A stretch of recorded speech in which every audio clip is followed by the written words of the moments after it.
we can just take it for granted that, oh, it's a Christian environment. And anyone who's experienced religious abuse where it was within a Christian environment, we know what that can look like because unfortunately humanity's a mess.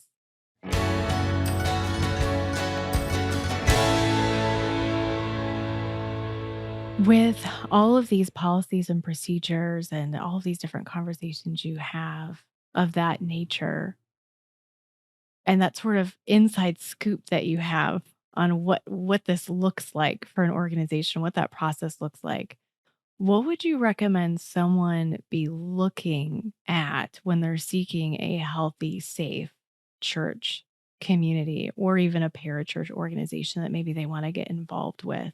What would be good? Maybe some questions that they should ask, for example. I love this question because I wish I knew when I was a parent of a child the age of your child. I wish I knew then what I know now. Um, I think of all the extracurricular activities I would put my children into, whether that be piano or dance or sports or even Sunday school or youth group, all those activities. And I just was blind and ignorant and just enrolled them and just assumed everyone was going to create a safe place for my child. And now I think it's so important to educate individuals, whether they're picking a new community of faith or putting their children in a program or an activity, is to ask questions about, you know, what have you done to safeguard participants in your program? What steps have you done? And too often you'll hear, well, we do a police record check on everyone.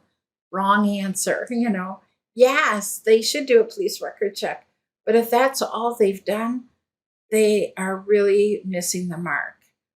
I would want to see that there's training done on an ongoing basis, both safeguarding training and trauma informed training on response. I'd want to know that there are policies and procedures in place.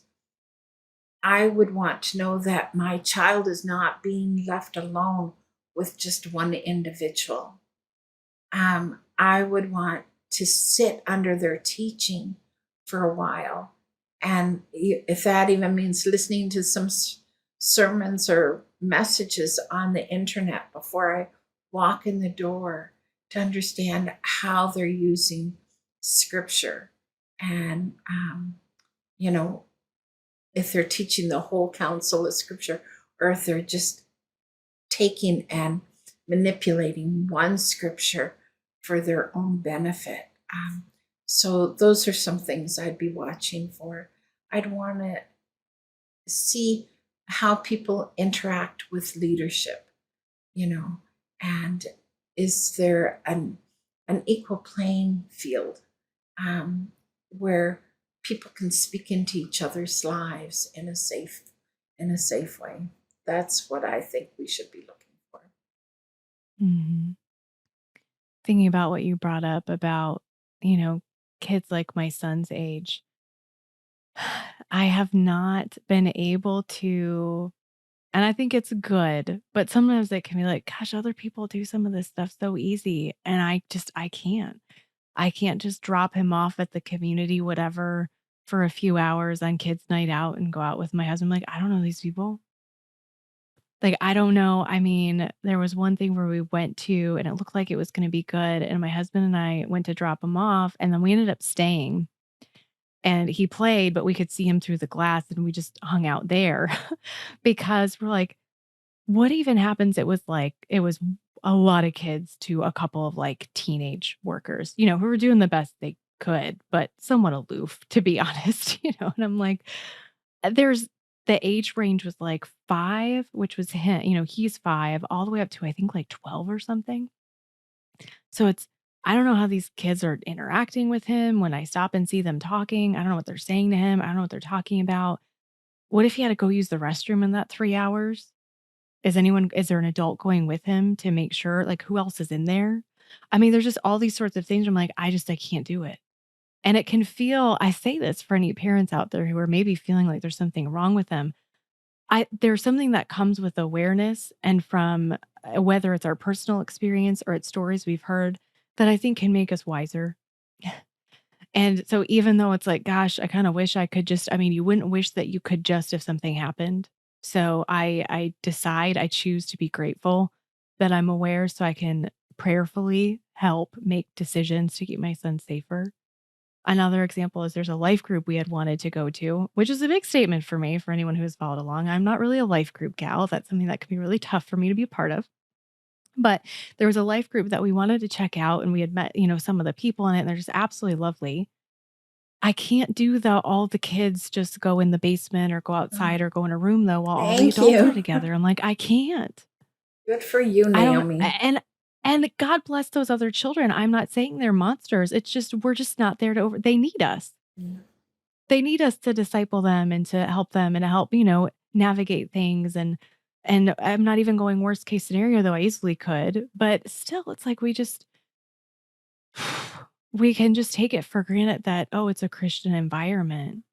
And y'all, anyone who's experienced religious abuse where it was within a Christian environment, we know what that can look like because unfortunately humanity's a mess.